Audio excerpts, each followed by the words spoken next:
బంగ్లాదేశ్ తో 3 టీ20ల సిరీస్ కోసం ఆస్ట్రేలియా తమ జట్టును ప్రకటించింది. అయితే ఈ జట్టులో భారత్ కు చెందిన నిఖిల్ చౌదరికి అవకాశం దక్కడం హాట్ టాపిక్ గా మారింది. వ్యక్తిగత కారణాలతో ఈ సిరీస్ కు ట్రావిస్ హెడ్ దూరం కావడంతో అతని స్థానంలో 30 ఏళ్ల నిఖిల్ చౌదరికి అవకాశం లభించింది. ప్రస్తుతం బంగ్లాదేశ్ పర్యటనలోనే ఉన్న ఆసీస్ 3 వన్డేల సిరీస్ ఆడుతోంది. జూన్ 15 నుంచి మొదలయ్యే 3 టీ20ల సిరీస్ లోనూ ఆడనుంది. అయితే నిఖిల్ చౌదరి 1996లో భారత్లోని ఢిల్లీలో జన్మించాడు. భారతదేశవాళీ క్రికెట్ కూడా ఆడాడు. పంజాబ్ తరపున బరిలోకి దిగాడు. ప్రస్తుత Team India captain Shubman Gill, dashing opener Abhishek శర్మతో కలిసి డ్రెస్సింగ్ రూమ్ పంచుకున్నాడు. హర్భజన్ సింగ్ మార్గదర్శకత్వంలో రాటుదేలాడు. 2020లో క్వీన్లాండ్ లో ఉన్న తన అంకుల్ను చూసేందుకు నిఖిల్ చౌదరి ఆస్ట్రేలియాకు వెళ్లాడు. అయితే కోవిడ్ కారణంగా ప్రయాణాలపై నిషేధం విధించడంతో నిఖిల్ అక్కడే చిక్కుకుపోయాడు.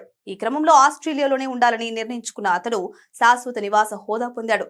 గత 3 ఏళ్లుగా బిగ్ బ్యాష్ లీగ్ లో సత్తా చాటుతున్నాడు. బిగ్ బ్యాష్ లీగ్ లో 32 మ్యాచ్లాడి 693 పరుగులు చేశాడు. బౌలింగ్ లో 9 వికెట్లు తీశాడు. ఈ ప్రదర్శనతో సెలెక్టర్ల దృష్టిని ఆకర్షించాడు.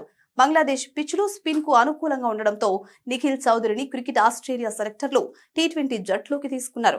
అయితే 1964 తర్వాత భారత్ లో జన్మించి ఆస్ట్రేలియా జట్టుకు ఎంపికైన తొలి క్రికెటర్ గా నిఖిల్ చౌదరి అరుదైన ఘనతను సొంతం చేసుకున్నాడు. కలకత్తా వేదికగా 1964లో రెక్స్ సెల్లార్స్ అనే భారతీయుడు ఆస్ట్రేలియా తరపున బరిలోకి దిగాడు. గుజరాత్ లో జన్మించిన రెక్స్ లెగ్ స్పిన్నర్. ఆ తర్వాత మళ్లీ ఇప్పుడు నిఖిల్ కు అవకాశం వచ్చింది.